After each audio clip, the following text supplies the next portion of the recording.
આમરોલી ગામે સસ્તા અનાજની દુકાનમાં ગરીબ રેશનકાર્ડ ગ્રાહકોને સંચાલક અનાજ ઓછું આપતો હોવાનો વિડિયો વાયરલ। એક પરમિટ ઉપર 5 કિલો અનાજ ઓછું આપતા ગ્રાહકો પ્રશ્ન કરતા ઉપરથી કટ્ટામાં અનાજ ઓછું આવતું હોવાનો સંચાલક જણાવી રહ્યો છે।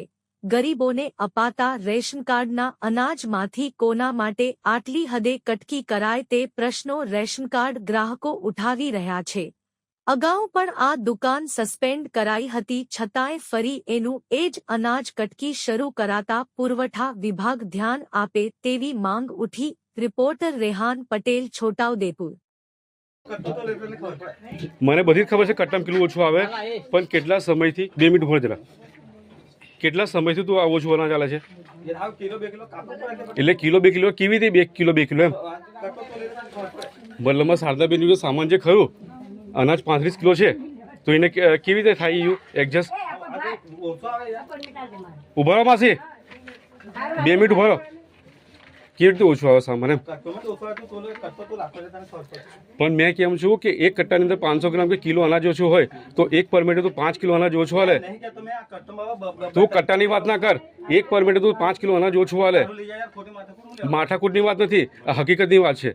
માથાકૂટની વાત તને નહીં કરતો મેં, મારે જોઈતું નથી સામાન।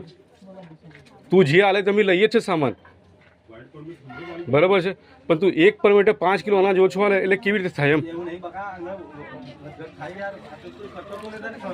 મને બધી ખબર છે કટ્ટામાં શું છે શું નહીં। હેરાન કરવાની વાત નહીં, આ બધોની રોજીરોટીની વાત છે। ભાઈ આ અનાજ કેમ આટલું બધું ઓછું છે, તો મારે તોલવું છે અનાજ। તો એ અનાજ મેં જ્યારે જોયેલું તો 13 કિલો ઘઉં, 17 કિલો ચોખા ને 3.5 કિલો ખાંડ। તો મેં કીધું કે ભાઈ કેમ આવું કરો છો?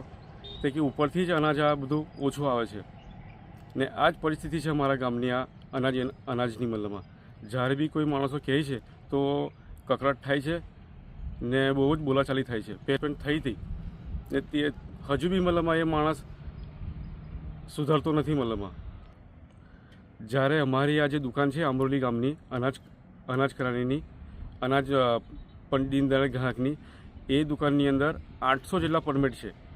તો એ 800 પરમિટ આજે જ્યારે 5 કિલો એક પરમિટ પાછળ જો એ વ્યક્તિ કાઢતો હોય તો આજે કેટલા હજાર ને કેટલા લાખનું મલમાં એ કોંભાટ કહેવાય। આ તપાસવા ખૂબ વિનંતી કરું છું।